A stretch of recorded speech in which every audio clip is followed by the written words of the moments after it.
तो पॉलिटिक्स हर जगह झूठ कपट और स्वार्थ भरा है। सही बात बोलने पर भी लोग विरोध करते हैं, अच्छाई को मजाक उठाते हैं। ऐसे में कैसे संभाव रखा जाए? हाँ, कलयुग का तो प्रवाह सतयुग, त्रेता, द्वापर और कलयुग ब्रह्मा जी के 4 पुत्र हैं। तो ब्रह्मा जी ने चारों को बुलाया और सतयुग से कहा, बेटा हमने नरक बनाया है।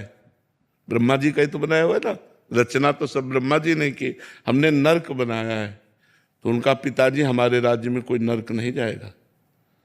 तो त्रेता से कहा, त्रेता ने कहा, बड़े भैया जैसा कह रहे वैसा ही हमारे भी आचरण होंगे।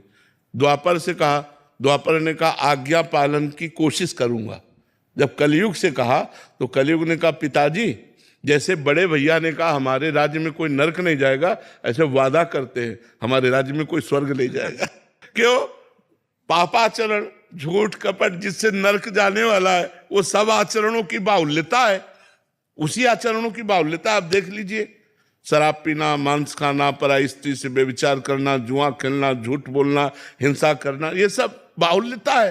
तो इस बाहुल्यता में आपको बचाना है, ना कि उस नरक के प्रवाह में बह जाना है। हमको सत्य से चलना, चाहे हमें लोग गाली दें, चाहे लोग हमें साथ ना दे, लेकिन सत्य का साथ परमात्मा देता है। असत्य के सैकड़ों साथी हो सकते हैं। एक आदमी शराब पीता था, गंदे आचरण करता था, गुंडई करता था, तो 20 लोग उसका सम्मान करते थे और 20 लोग अपने दरवाजे पे बैठालते थे। और जब वो हमारे सामने आया और उसको जो हमने शिक्षा दी तो उसने कसम खा के सब छोड़ दिया। तो अभी पीछे आया था, उसने कहा कोई पूछता भी नहीं है हमको। बोले जिस गली में जाओ तो कोई पूछता नहीं, सब विरोधी हो गए, हमारे साथी सब विरोधी। तो संसार, हम सही कह रहे हैं, संसार ऐसा है। और अगर सीधा आदमी है, धर्म से चलता है, तो उसका उपहास किया जाएगा। कलयुग का ऐसा धर्म है। लेकिन हमको चाहिए कि हमें अपने धर्म से चलना चाहिए। लोग गाली दें, उपहास करें, लेकिन भगवान हमारा साथ देंगे। सच्चाई से चलेंगे तो हमारा मंगल हो जाएगा, बुराई से चलेंगे तो हमारा नाश हो जाएगा। धर्म से चलोगे तो सही ढंग से चलो, अधर्म से चलोगे, ज्यादा उपद्रव करोगे, पुलिस मार देगी तुम्हें, या तो विविध प्रकार से आप रोग ग्रसित हो जाओगे, नष्ट हो जाओगे। तो हमें लगता है धर्म से चलो।